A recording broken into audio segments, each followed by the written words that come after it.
All of you. It's really wonderful to be here. There's a big focus on personal responsibility in this program. I want to talk about the context in which that personal responsibility gets exercised.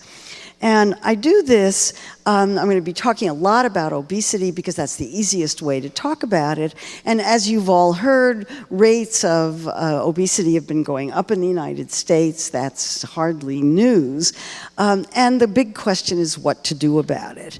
And this is my favorite cartoon about the whole question of personal versus social responsibility. Steve Kelly, who's a cartoonist for the late lamented Times-Picayune in New Orleans, says, what about an anti-obesity program that really works? Is parental responsibility, a very personal responsibility approach to problems of obesity. I look at it in a very different way. I look at it from the standpoint of food systems, and what I mean by food systems is the entire way in which food is produced and consumed in the United States: agriculture, food, nutrition, and public health.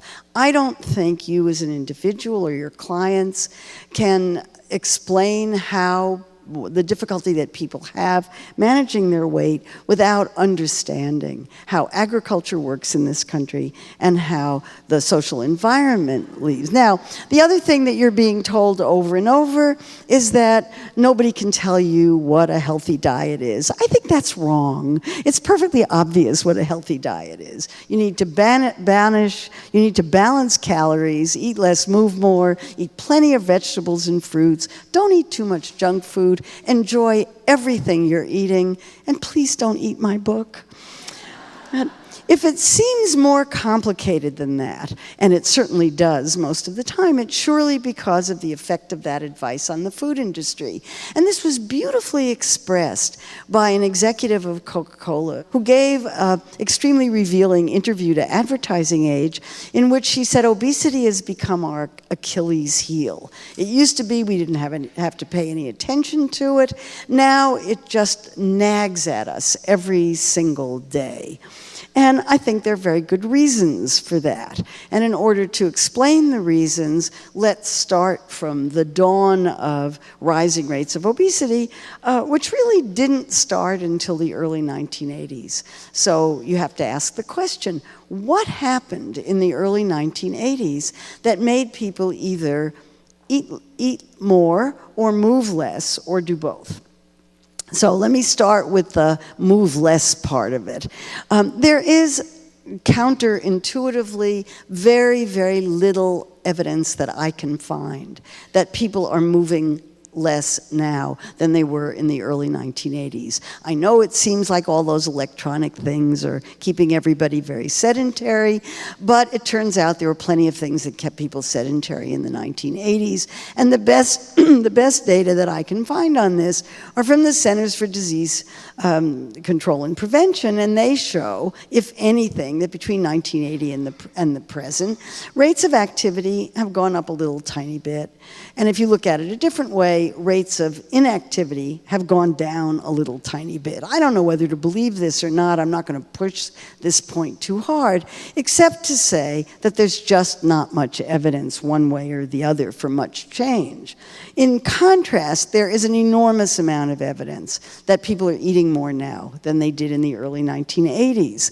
And there are two sources of data for that. The first are data on calories in the food supply, which are the number of calories produced in the United States, less exports plus imports. In the early 1980s, it was 3,200 calories a day for every man, woman, and child and little tiny baby in the country. It's now 700 calories more a day. So there's a big increase in calories in the food supply. Now, that's an overestimation, and if you ask people how many calories they're consuming, they lie. And the amount that was reported in the early 1980s was 1,900 calories a day. It's now 2,100, an increase of 200 calories a day. So what people report is almost certainly an underestimation. What's available is an overestimation. The truth is somewhere in between. And most studies of the increase in calories that would be required to account for current levels of obesity is somewhere in the order of 350 calories a day more. So the ballpark figure makes sense here. So now we have to ask the question, how come? How is it that people started eating more in the early 1980s than they ever used to before? And I think it has to do with deregulation. And I'm going to talk about 3 different kinds of deregulation. The first is deregulation of agriculture. In the 1970s, we had a system of agricultural supports that paid farmers not to grow more food. It paid farmers to keep fields fallow and conserve land. Starting in the 1970s, that changed. Farmers were told that subsidies would depend on the amount of food they grew. Our farmers are very smart. They started growing more food in order to take advantage of those subsidies, and the result was mountains of corn and soybeans and so forth in a sea of farm subsidies that nobody seems to be able to get rid of. What that did was to increase the number of calories in the food supply, just as I mentioned before. If you look at a longitudinal plot of calories in the food supply from 1910 to, this one goes to the year 2000, it stayed at about 3,200 calories per capita per day for decades until the early 1980s, and even if, as the Department of Agriculture maintains, about 1,000 of those calories are wasted, it's still great surplus. What that does is make the food industry very competitive for selling its products in an environment in which there are too many calories. But there was a second form of deregulation that made this situation even worse, and that was a deregulation of Wall Street. Prior to the early 1980s, Wall Street valued corporations for their ability to produce long-term but slow returns on investment. You remember blue chip stocks? You never hear a word about blue chip stocks anymore. That's because the shareholder value movement, which started in the early 1980s, was pressure on corporations to increase returns to investors and increase immediate returns to investors. And we see the result of that kind of pressure on Wall Street right now. But it was particularly a problem for food corporations, which were already trying to sell products in an environment in which there were 3,900 calories a day per person, roughly twice average need. So what that did was force corporations to have to grow. They not only had to make a profit, but they had to grow their profit. And it wasn't that corporations were forced to sit around conference tables saying, how can we make people fat? They were forced to sit around a conference table saying, how are we going to sell our products in an environment in which there's so much food available and in which we have to grow our profits every 90 days? Well, they got one break, and that was deregulation of food marketing, which occurred also in the early 1980s when President Reagan was elected. And at that time, food marketing became permitted a different kind of marketing so that it was possible to market directly to kids in ways that it hadn't been before. There was also, in the subsequent years, deregulation of health claims, dietary supplements, and a great deal of erosion of Federal Food and Drug Administration funding and authority. And the result of that was a basically deregulated market for food marketing. And the result of all of this was that society changed in ways that most people didn't even notice. Starting in the early 1980s, because food was so cheap, because there was so much of it, people began eating out more. Food outside the home has more calories than food inside the home. And much of that outside the home food was fast food. The cheapness of food because of the quantity enabled fast food restaurants to multiply, and fast food just got everywhere. And it has more calories than food you might make at home. The second way in which society changed was the increase in large-sized portions. This is my former doctoral student, now Dr. Lisa Young, at her dissertation presentation in which she had gone out and measured the changes in the sizes of food portions. Nobody had ever done that before or really quantified what had happened. And the cup on the left, the white one, is a standard Department of Agriculture serving size for a soft drink. It's 8 ounces. It holds 100 calories. The other cups were ones that she bought at the Angelica movie theater downtown. The double gulp, if it doesn't have too much ice in it, has 800 calories and 64 ounces. And the research shows that that cup is not passed down the aisle in the movie theater and shared among everybody who's there. It's consumed by one person. If there was one thing that I could teach the entire world, it would be larger portions have more calories. Let me tell you, it's not intuitively obvious. Now, here's Lisa's research published in the American Journal of Preventive Medicine, and I want you to point to the bars at the bottom, which show the increase in large size portions. And what's interesting about that is that the portion sizes have increased in parallel with the number of calories per day in the food supply, not too surprising, and with percent of overweight in the population. Highly correlated. From my point of view, you don't need a more complicated explanation for obesity than larger portions. It's just really as simple as that. Of course, the reasons for the larger portions and consuming them are quite different. Another factor, very, very important in the environment, was putting food everywhere. And I don't, for those of you in New York, when did Duane Reade become a grocery store? Or for that matter, Bed Bath & Beyond, or my favorite is Staples, which now has a business office snacks section. The more food that's available, the more food people buy.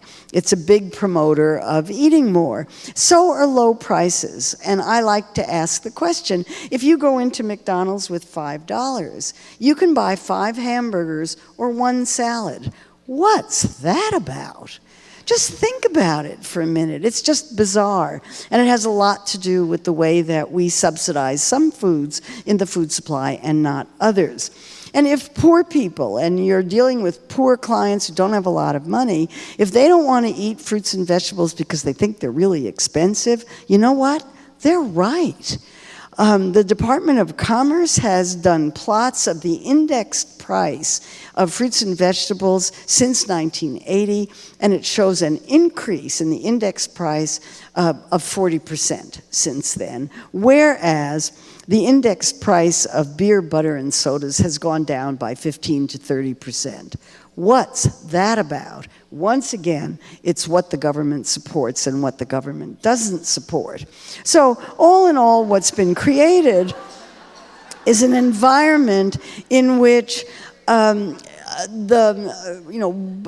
unwillingly, not out of any direct, this wasn't done deliberately. It happened as collateral damage of the way our food system works. We live in an environment that encourages people to eat more than is good for them or that they need. Now, these are the kinds of things that a lawyer in San Francisco named Michelle Simon wrote about in her book, Appetite for Profit, how the food industry undermines our health and what to do about it.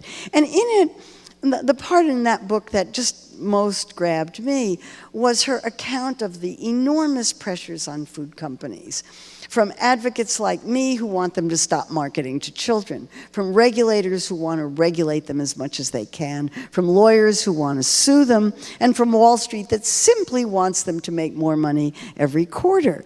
And at first, food companies said, we don't have to do anything about this. This has nothing to do with us. Then they went through all the stages of death and denial, and then they began to change their products, and then they began fighting back. And I want to talk about the ways that they changed their products to advertise the healthfulness of their products, and the way they're fighting back these days against public health measures. So let me start with the most obvious way in which food companies sell products, and that's with advertising. It's very difficult for somebody like me who's not in the industry to get figures on the amount of money that's spent to market individual food products. But every now and then, Advertising Age comes up with a couple of hints. And these are some figures pulled out of the June 2012 Advertising Age. $267 million to advertise just Coca-Cola. $35 million just for Tostitos. $51 million just for Pop-Tarts. If you've got kids and your kids want Pop-Tarts, do you think this might have something to do with it? I do.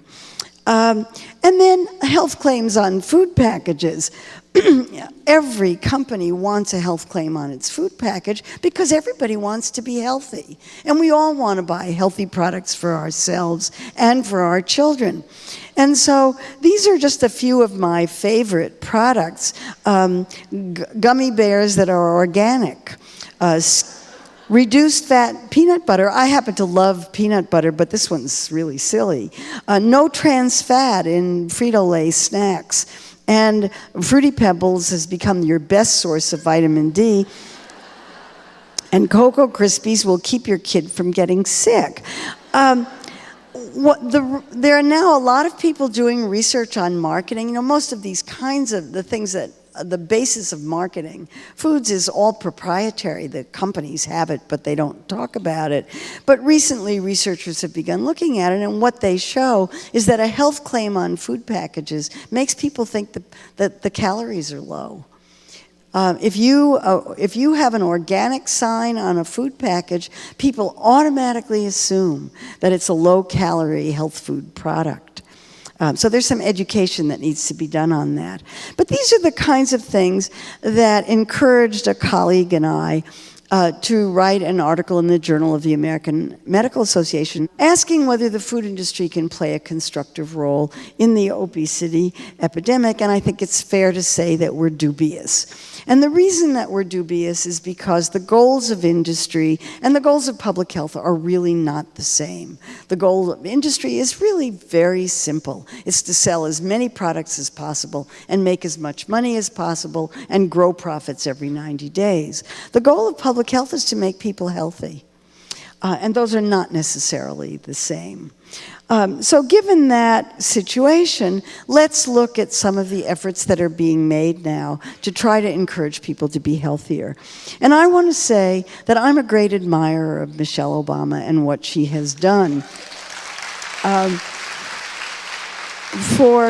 For somebody like me who really cares about child health in this country more than anything else, the idea that the First Lady of the United States would take as her goal during her time in office to solve the problem of childhood obesity within a generation is extremely moving to me.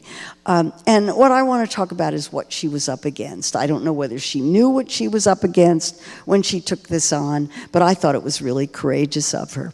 One of the first things that happened in the Obama administration was that President Obama appointed a task force on childhood obesity, and its report came out in May 2010.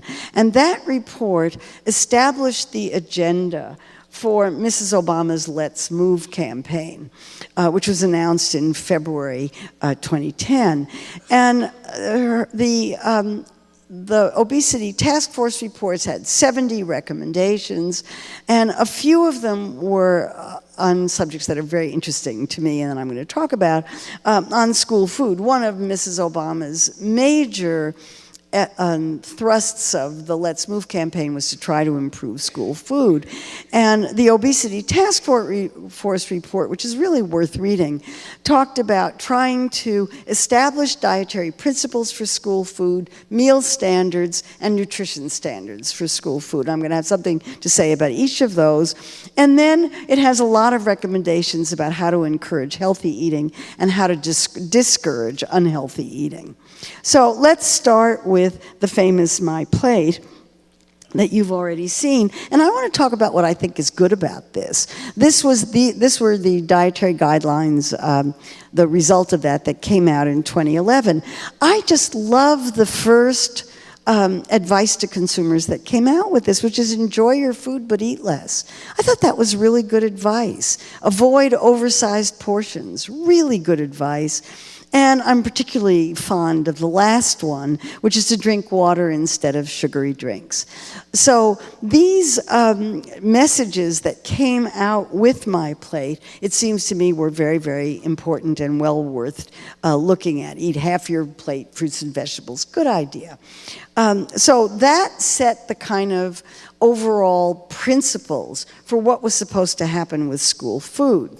So Mrs. Obama didn't make up the idea that something needed to be done about school food. Actually, the Department of Agriculture had been working on that for a few years, and in 2007 and again in 2009, the Institute of Medicine, a think tank in Washington, had committees working on developing standards for school meals. The 2009 report had a lot of recommendations in it, but there are two that I want to point to. One was they suggested limiting starchy vegetables, potatoes and so forth, to 2 servings a week, not because they thought they were bad, but because they wanted to open up the possibility of introducing other vegetables into school meals and broadening kids' palates for healthier foods. They also required at least 1/4 cup of tomato paste to count as a vegetable serving. Actually, I think it's 1/2 cup, because all other vegetables to count as a serving are 1/2 cup. So in 2010, right early in the Obama administration, Congress passed the Healthy Hunger-Free Kids Act, which authorized the USDA to set nutrition standards not only for federally supported school meals, but also for all food served in schools. And in 2012, the Department of Agriculture came out with its rules and talked about what the new rules were going to be, and these were very, very close to those that had been recommended by the Institute of Medicine. So in a sense, this was a science and policy-based approach to setting these standards. Well, the first thing that happened was that food companies started lobbying against them. And they reportedly spent $5.6 million to lobby in Congress against the standards. And the result of that was that the Senate, when that didn't work, they went right to Congress, and the Senate intervened and saved the potato on school lunch menus.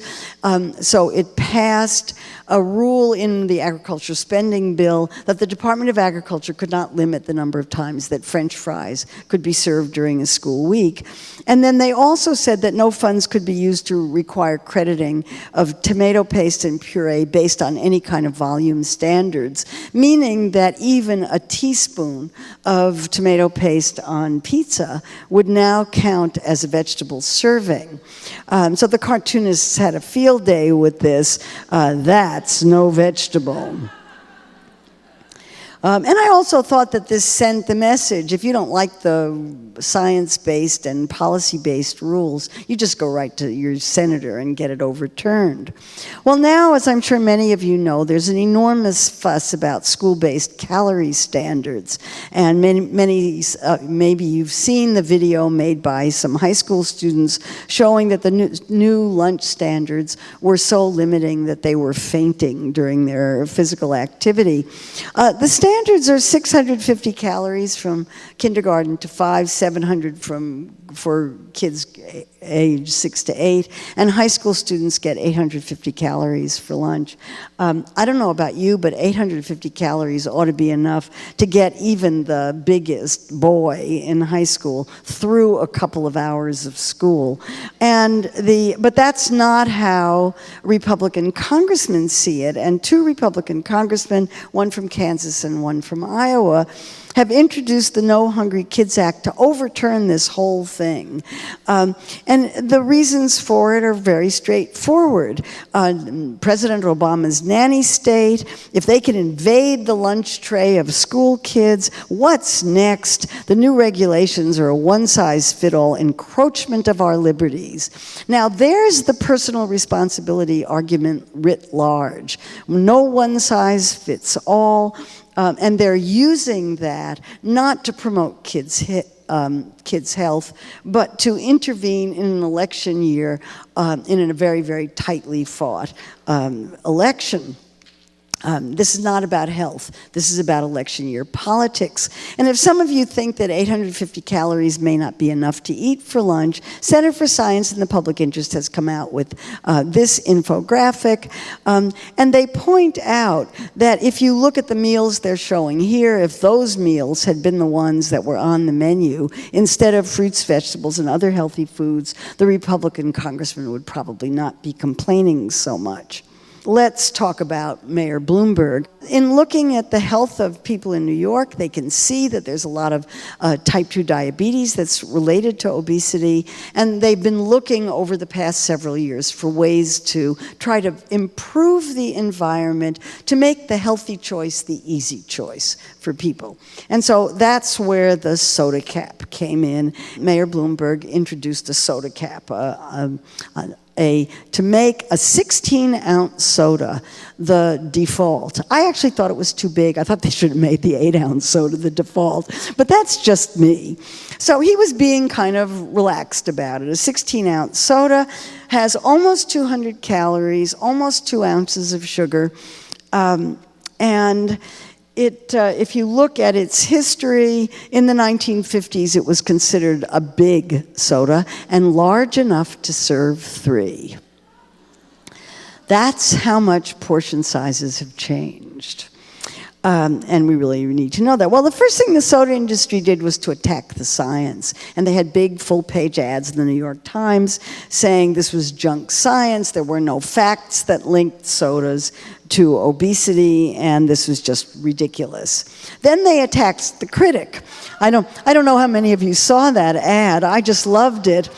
And the best thing, Mayor Bloomberg's a smart guy, and he was asked about it at a press conference, and he said, "Oh no, I would never wear a dress like that. It's so unflattering."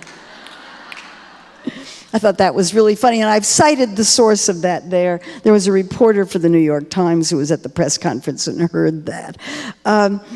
Well, the soda industry went to town on this. They just really went berserk. I have no idea how much money they put into this campaign, but it involved social media, TV ads, videos in movie theaters, petitions. The petitioner who's shown in this slide, one of our graduate students at NYU saw them, took a lot of pictures, and asked them how much they were being paid. And they were being paid $30 an hour to collect signatures on a petition to try to defeat the soda initiative. A lot of money went into this. That's my picture of the trucks. What really amazed me was that at my home, I got a mailing asking me to sign the anti-soda cap petitions, and notice the personal responsibility message in this. I can make my own beverage choices. I'm taking a stand to protect my freedom of choice. I submit that this is not about freedom of choice. This is about marketing sodas. Because would you rather have Mayor Bloomberg make the decision about size or soda companies? That's really what it's about. PepsiCo, which owns Mountain Dew, has blanketed the city with posters that this is prohibition and these are taking away people's freedom to choose. But this is only a soda cap designed to make it easier for individuals to exercise personal choice. What about taxes? I want to say something about soda taxes because there's quite a bit of evidence that taxing cigarettes worked. And a lot of people concerned about sugary drinks and their relationship to obesity think that taxes might work for sugary drinks too. And they're an easy target because they're sugars and no nutrients. And they have no nutritional value whatsoever. So let's look at soda industry lobbying on the subject of soda taxes. This was from the Los Angeles Times, which showed that they only spent a few $1 million a year on lobbying until New York State Mayor Patterson tried to introduce a soda tax in New York State. when they increased their lobbying budget to $40 million. PepsiCo in 2011 spent $29 million on lobbying, although that was on all issues, not just soda taxes. Well, why are soda companies fighting so hard? One of the reasons is that Americans are buying many fewer sodas than they used to. You'd never know it from going to a grocery store, but there it is. If you look at the change in total volume of soft drinks consumed between in the last, I don't know, in the middle of this decade, it went down in the US and up everywhere else in the world. Now, that's kind of interesting because obesity rates have been going up pretty much everywhere in the world, too. That's us on the top line. But in most countries of the world, as soon as people get a little money, they start eating junk food, and they start eating American junk food, and weights go up, possibly coincidentally. So nearly every American food company is having a lot of trouble increasing its sales in the United States and is moving its marketing overseas. So I'll just give you a few examples of it. Pepsi's profits almost doubled on overseas beverages. Coca-Cola is having strong earnings in places like India. India has 1.2 billion people, but not enough of them drink Coca-Cola. Big market. McDonald's is expanding in India and China. I mean, I could show you dozens of these. All of these food companies are moving their marketing overseas. So that's the context in which your advice to your clients and your own personal choices are taking place. And I think that there's a lot you can do as an individual to make those personal choices and to make that personal advice count. You can opt out of a lot of this. You can focus on eating food, not products. You certainly can focus on smaller portions, buy local, sustainable, grow your own food, cook at home, and teach kids to cook. That's just the best thing in the world to do. But I also think that as an individual who cares about these issues, you also need to participate in social responsibility for creating a food environment that makes it easier for people to make these kinds of healthy personal choices. And for that, you've got to get involved in politics. And by politics, there are lots of ways of doing it, some of them really fun and some of them less fun. The fun ones are things like farmers markets and urban farming, local farming, and then it gets more difficult when you start working on trying to change the way the agricultural support system works, but it's still worth doing. And you can get involved in politics in the whole range that I was talking about, from agriculture to public health. You can work in your local schools. That's a really good way to do it. Schools all over the country are improving their meals, and the new legislation makes it easier for them to do so. You can work on neighborhood access to healthier foods. You can establish a better safety net for people who don't have very much money.